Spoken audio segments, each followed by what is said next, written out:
Bueno, como pueden ver, me encuentro ahora en el aeropuerto acá en Santiago de Chile, camino a Madrid para presentar en el Congreso de Conceptos 2022 en Madrid, una filial del conceptos que hacemos nosotros en la Universidad Católica. Esta semana les voy a conversar sobre el uso del modo M en la medicina de urgencia y más que nada su correcto uso. Vamos con el video.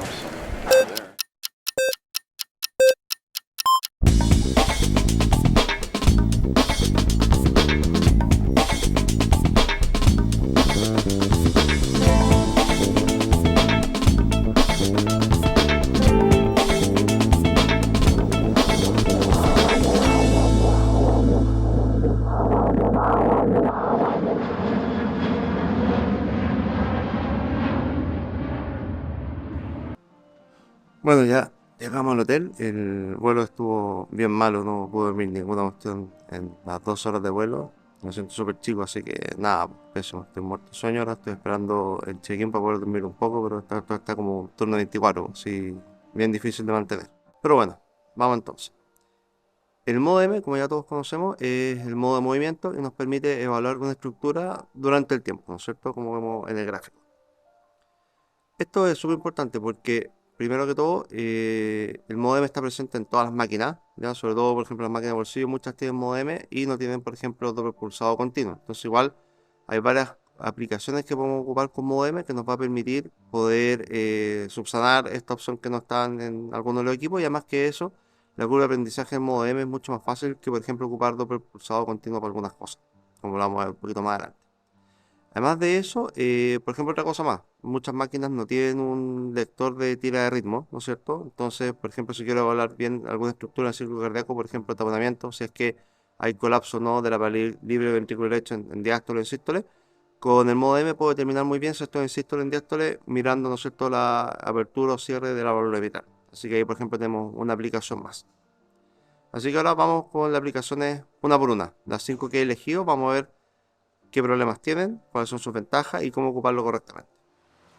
La primera aplicación que vamos a ver es un clásico ya, ¿no es cierto? Que es la evaluación del deslizamiento pleural con el modo M.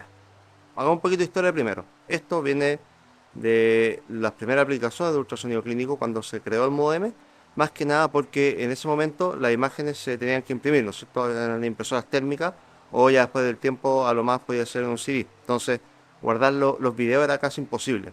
Bajo su punto de vista, lo que hicieron fue ocupar el modo M porque como el modo de movimiento podían en una foto, ¿no es cierto?, dejar reflejado el movimiento de la pleura en eso. Entonces era mucho más simple y de ahí venía todo.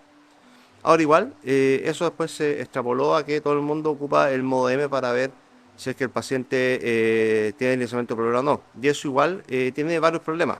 Primero que nada, por ejemplo, si nosotros vamos a ocupar el modo M, tenemos que tener harto ojo porque para poder ver bien la reverberancia que produce la pleura, tenemos que tener un ángulo de insolación completamente perpendicular a la pleura. Y como vemos acá en este video, si yo me pongo sobre, si yo me pongo sobre el espacio pleural, ¿no es cierto? Y mi ángulo de insolación no es completamente perpendicular, puedo tener un falso signo de código de barra, ¿no es cierto? Y no el signo de la playa que es el que me orienta si la pleura es desliza o no. Así que hay que tener mucho ojo con eso.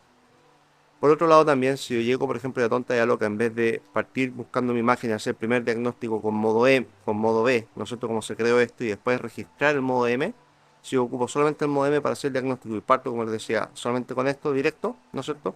Muchas veces puede ocurrir cosas como vemos acá en este otro video, donde si se fijan bien, la línea pleural está sobre las costillas y no abajo. Recuerden siempre que cuando la línea pleural se ve sobre las costillas, eso es un enfisema subcutáneo. Y si yo pongo mi transductor sobre ese lugar con el modo M directo y yo no hago el diagnóstico a través del modo B, ¿no es cierto? Sino que chanto inmediatamente con el modo M el transductor sobre este enfisema subcutáneo, voy a ver igual una imagen de neumotórax y voy a caer en el error. Así que tener mucho ojo con eso también. Bajo su punto de vista, entonces yo les recomendaría no ocupar nunca el modem, no sirve para nada. Ahora guardar un clip es súper fácil, ocupa poco espacio. Las memorias de los equipos son gigantescas y va el sistema de rayos que se guarda también en video. Entonces no hay para qué usarlo. No, ya no es un objetivo guardar la foto, ¿no es cierto? Y por otro lado, si ustedes son por fiar y lo quieren seguir ocupando igual, lo que tienen que hacer es primero hacer el diagnóstico con modo B y después pasar al modem para dejar el registro si quieren. Nunca, pero nunca, nunca jamás ocupen el modem directamente para hacer el diagnóstico de deslizamiento o falta de deslizamiento alrededor. Ahora, si ustedes quieren ver bien y tienen la duda, el modo M tampoco ayuda tanto. La mejor técnica para poder ver por modo B si es que hay o no deslizamiento pleural es más que nada, primero dejar una profundidad tal que vean solamente la pleura y 1 centímetro más hacia abajo, 1 centímetro no más que eso. Bajen la ganancia al mínimo y pongan el foco justo en la línea pleural. Y con esto van a poder determinar muy fácilmente si hay deslizamiento pleural o no. Así que eso con respecto al modo M, ¿no es cierto? Y el neumotórax.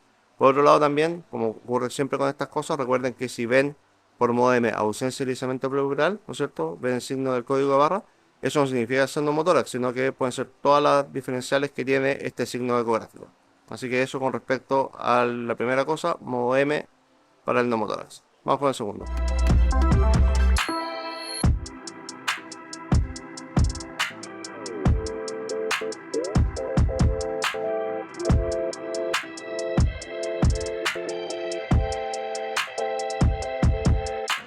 Bueno, entonces ahora ya dejamos las cosas en el hotel, salimos ahora al centro de Toledo a recorrer un poco, a almorzar. Y veamos entonces ahora la segunda parte, sería la vena cava inferior. Típico, ¿no es cierto?, medirlo con modo M. Pero aquí hay varias cosas importantes. Pues, primero, la vena cava inferior, como una estructura, es móvil, ¿ya? Y se puede mover de dos formas, cefalocaudal, que es lo más común, y también de un lado hacia otro, ¿no es cierto?, de derecha a izquierda del paciente. Entonces, el problema que ocurre es que cuando vamos a medir con modo M, ponemos el cursor, vamos a estar midiendo distintos puntos de la vena cava inferior con la respiración. Entonces no vamos a ver, no podemos medir bien el índice de colapsabilidad porque va a salir variado, ¿no es cierto? Vamos a ver dos lugares a la vez, lo cual sería incorrecto. Por otro lado también, si empezamos a buscar el tiro con modo M, podemos también crear, además de eso, un artefacto tangencial, ¿no es cierto? Y si vemos, como sale acá en la figura, vamos a ver también una falsa medida y como va a estar pendiente del modo M, se nos puede escapar en el modo D este efecto tangencial, así que ojo con eso. Tercer error que puede ocurrir también es que está también el fuelle diafragmático, ¿ya? Sobre todo si ocupamos, por ejemplo, transductores sectoriales para ocupar el modo M después, lo que puede ocurrir es que vamos a medir muy cerca del diafragma, ¿no es cierto? Y se va a producir un efecto de fuelle ahí que va a ser una falsa colapsabilidad de la vena cava inferior. Por ejemplo, vemos acá la misma imagen, ¿cómo se llama? La misma imagen con el transductor curvilíneo y ponemos el modo M ya a los 2 centímetros distal a la vena hepática y ahí ya vamos a ver el lugar correcto y ahí podemos sacar un índice de distensibilidad correcto, ¿no es cierto? Estamos medio al lado. Entonces, habiendo visto todas estas cosas, en verdad no veo mucho sentido ocupar modo M porque puede inducir a los errores que ya les conté. Y por otro lado también, no sé para qué seguimos viendo la vena cava inferior en un corte longitudinal. Sale mucho mejor verlo en un corte transverso, ¿no es cierto? Como sale acá en la imagen. Y de esta forma podemos pescar al tiro el colapso que puede haber de cualquiera de las paredes de este círculo finalmente. Porque hay que verlo más como un círculo que como si fuera esto un rectángulo, ¿ya? Así nos ahorramos el artefacto tangencial. Y además de eso, mira, el auto. Igual es curioso que los autos pasan súper rápido y las calles son chicas, pues llenas de gente. Bueno, lo que llamo entonces, tiene mucho más sentido ver la vena cava inferior en un corte transverso, ¿no es cierto? Vamos a ver como un círculo. Y de esa forma podemos detectar súper bien si es que está colapsándose una pared o la otra y con eso podemos tener una medición mucho más fidedigna. Además de eso que nos ahorramos también el artefacto que esto se va a ir moviendo cefalocaudal o lateral. Así que con respecto a la vena cava inferior les diría eso más que nada, ¿ya? No ocupen el modo M, ¿ya? Si lo van a ocupar, o sea, si van a medir, es mucho mejor que ocupen, ¿cómo se llama? Porciones fijas y ponen freeze al cuadro y lo miden en cada lugar. Y mucho más, sobre todo si que quieren hacer como eyeballing de esto, es medirla, o sea, verla en un eje corto, ¿ya? Así que estamos listos con el segundo, vamos con el tercero de ahí.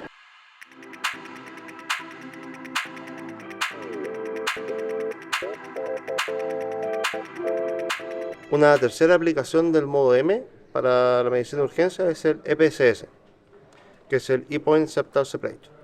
Tengo que tener en cuenta que existen varios métodos para evaluar la función sistólica del ventrículo izquierdo. La más típica es la evaluación subjetiva, que es mirar al menos dos ventanas, ¿ya? Y con eso tener una idea de cómo está la función sistólica.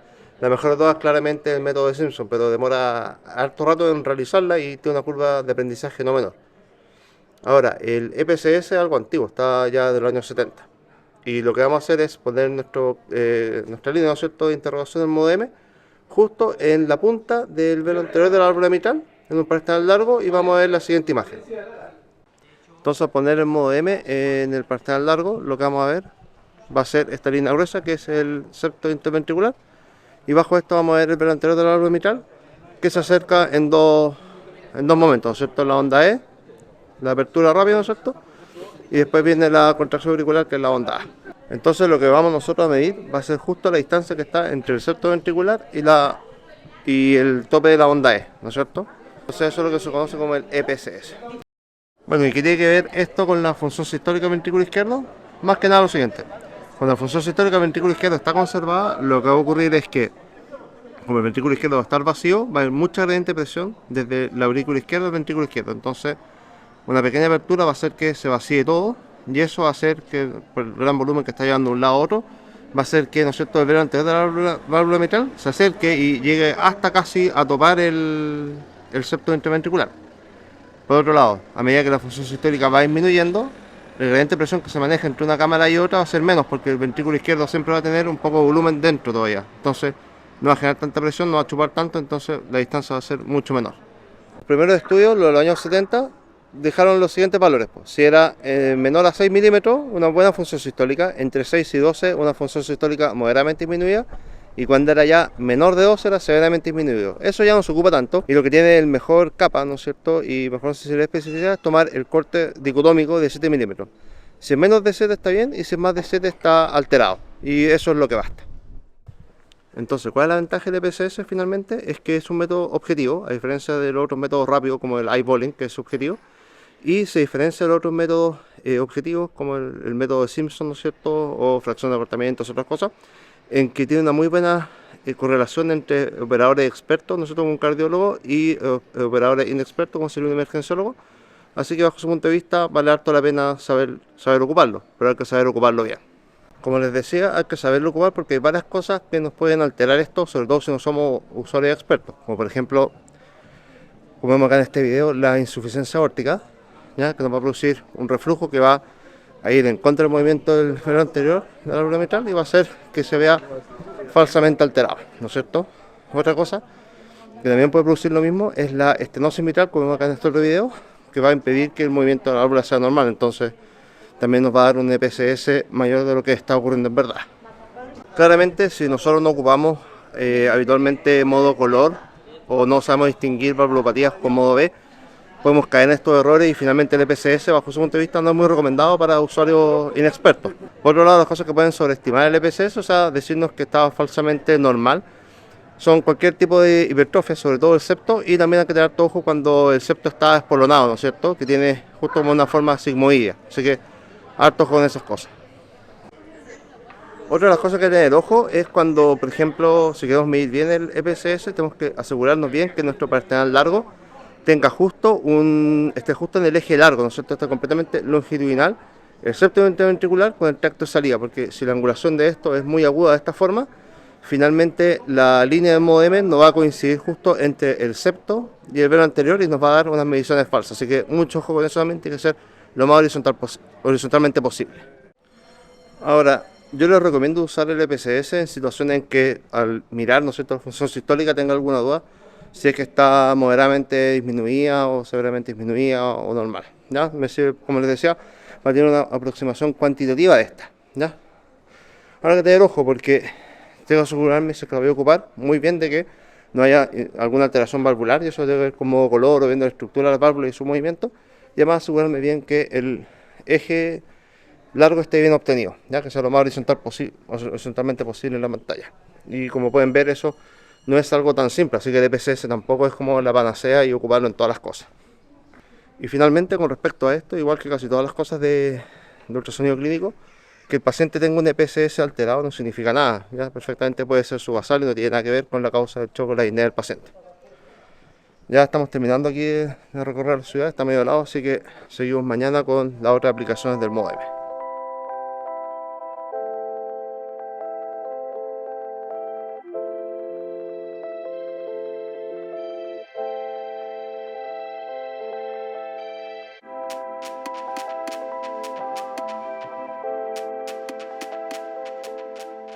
Bueno, ya día nuevo, estamos más repuestos, ya dormí lo suficiente, todo, así que ya estamos listos para partir en la tarde ahora Concepto en Madrid. Así que como íbamos, Ya vimos neumotórax, ¿no es cierto? Vena cava inferior, EPSS. Vamos ahora con la cuarta aplicación, ¿no es cierto? Que sería medir los latidos cardiofetales con modo M, ¿ya? Todo el mundo ocupa, y esto ya es algo que se ve en las películas, cuando uno va a sus controles, cuando tiene hijos, ¿no es cierto? Al control con el ginecólogo y te muestran el principio, mira, aquí está, y te muestran latidos cardiofetales. ¿Con qué lo muestran? Siempre con Doppler, ¿ya? Entonces uno se queda con la idea que deberíamos ocupar Doppler para todos los casos, pero no es así, nada que ver. Porque si uno ve, por ejemplo, varias sociedades, como la IUM y otras más, lo que ellos dicen es que lo ideal es que todo el examen fetal, ¿no es cierto?, tiene que regirse bajo los principios de ALARA, que en inglés es la sigla que les dejo acá, ¿ya? Y bajo ese punto de vista, tendríamos que tratar de ocupar la menor cantidad de energía posible para poder obtener el resultado que queremos, que es medir la frecuencia cardíaca fetal, si es que es necesario hacer, ¿ya? Entonces, ¿de dónde viene como el problema de esto y todo? Porque uno, claro, siempre dice, ¿no es cierto?, el ultrasonido es súper seguro, seguro, seguro. Ya. Lo que pasa es que antes del año 92, donde no existía tanta presión, tanta aprehensión por los sets de protocolo de las máquinas, ¿no es cierto? Antes de ese año ahí salieron algunos estudios que mostraban que puede tener algunos efectos secundarios en los fetos, ¿ya? Ocupar ultrasonido, ¿ya? Que eran cosas bien leves, como por ejemplo retraso del lenguaje, predominancia a ser más zurdo que diestro, ser más pequeño, cosas así. Que después igual salieron otros estudios que lo descartaron, pero ahí quedó sembrada la duda, ¿ya? Esto, como les digo, fue años antes del año 92, porque hasta esa época no existía como el preset ginecológico o no se preocupaban tanto dentro de los presets de dos cosas que son bien importantes de mencionar, porque es el índice mecánico y el índice térmico. Porque tenemos que tener en cuenta que igual el ultrasonido produce dos tipos de energía, ¿no es cierto? Una es una energía térmica, ¿no es cierto? Y la otra es una energía mecánica, que es el índice mecánico, ¿no es cierto? Que es por la vibración de las burbujas por ultrasonido. Y ambas energías sí o sí tienen algún efecto en los tejidos biológicos como el feto. No se ha demostrado, pero está la duda, entonces bajo ese punto de vista tenemos que seguirnos siempre bajo el concepto de ALARA para, por ejemplo, si yo quiero evaluar la frecuencia cardíaca fetal, ocupar la menor cantidad de energía posible. ¿Y eso con qué sería? Con modo M, como vemos acá en la imagen. Y con eso podemos sacar perfectamente la frecuencia cardíaca. Ahora igual, dentro de las cosas que revisé, hay una volada, un término chileno para los que no saben, es como empezaron a pensar en otras aplicaciones más, por así decirlo, explicar el coloquismo. eh, que esto va más orientado al uso clínico, como por ejemplo evitar que en algún momento lleguen a ocuparse máquinas de ultrasonido para que uno esté mirando a su hijo, o sea, al hijo, ¿no es cierto?, a cada rato, estar midiendo latidos cardiofetales, por ejemplo, si uno trabaja en la urgencia y tiene un compañero, una compañera de trabajo que está embarazada, por ejemplo, y medirla cada rato. O sea, hay que tener todo cuidado con eso y bajo ese punto de vista, cualquier evaluación, sobre todo con modalidades que producen más energía, que es el Doppler, pulsado continuo, no tratar de ocuparla en el feto y si lo llegamos a ocupar por motivos médicos solamente, que sea la menor cantidad de tiempo posible para obtener la información precisa y listo, ¿ya? Entonces, como recomendaciones, si queremos medir latidos cardiofetales, ocupemos el modo M. Esto es fundamental, fundamental antes de las 14 semanas, que es cuando está el periodo de mayor formación, ¿ya? Después de eso pueden ocupar otros si quieren, pero ciñéndose bajo el principio de Alara, debemos ocupar modo M para frecuencia cardíaca siempre. Ahora, si el feto es muy pequeño, ¿no es cierto? Y el tamaño no me permite poder evaluar bien esto con modo M, lo ideal es ver solamente si tiene latido cardiofetal o no. Nos interesa mucho el número, ¿ya? Nuevamente volvemos al concepto que hemos hablado en otros videos, que el número en verdad no es tan importante. Y si yo quiero solamente objetivar si hay latido cardiofetal o no, basta con grabar un clip y listo. Todas las máquinas lo guardan ahora, así que no es problema, ¿ya? Así que mucho ojo con eso. Modo M siempre para ver la frecuencia cardíaca fetal, sobre todo si tiene menos de 14 semanas. Vamos ahora a un ratito afuera que está saliendo el sol para hablar el último tema. Ya. El quinto y último uso del modo M sería el TAPSE. ¿Qué es lo que es el TAPSE? Más que nada de la sigla en inglés que sale acá, que es evaluar el movimiento, la excursión, ¿no es cierto?, del anillo tricuspidio en sístole. Acá tenemos que agradecer que el ventrículo derecho, a diferencia del ventrículo izquierdo, la mayoría de sus fibras hacen que tenga un movimiento que va, ¿no es cierto?, desde la base hacia el apex, ¿no es cierto?, en vez de tener sentido contracción circunferencial, longitudinal y torsional como el izquierdo. Aquí el 80%, como les decía, va a ser longitudinal y solamente un 20% va a ser concéntrica, ¿ya? Entonces, bajo su punto de vista, viendo bien cuánto es lo que excursa, ¿no es cierto?, desde la base hasta el ápex, el anillo tricuspidio, podemos tener una idea bastante buena de cómo está la función sistólica del ventrículo izquierdo. Y esto lo han comparado con varias cosas, ¿no es cierto?, con resonancia nuclear magnética, con cateterismo, con ecocardiografía formal, ¿no es cierto?, con método de medición de disco, Simpson, de todas las formas, y ha demostrado que tiene una excelente correlación, ¿ya?, entre los distintos métodos y también entre distintos operadores. Así que es una muy buena herramienta para poder ocupar para evaluar la función sistólica del ventrículo derecho.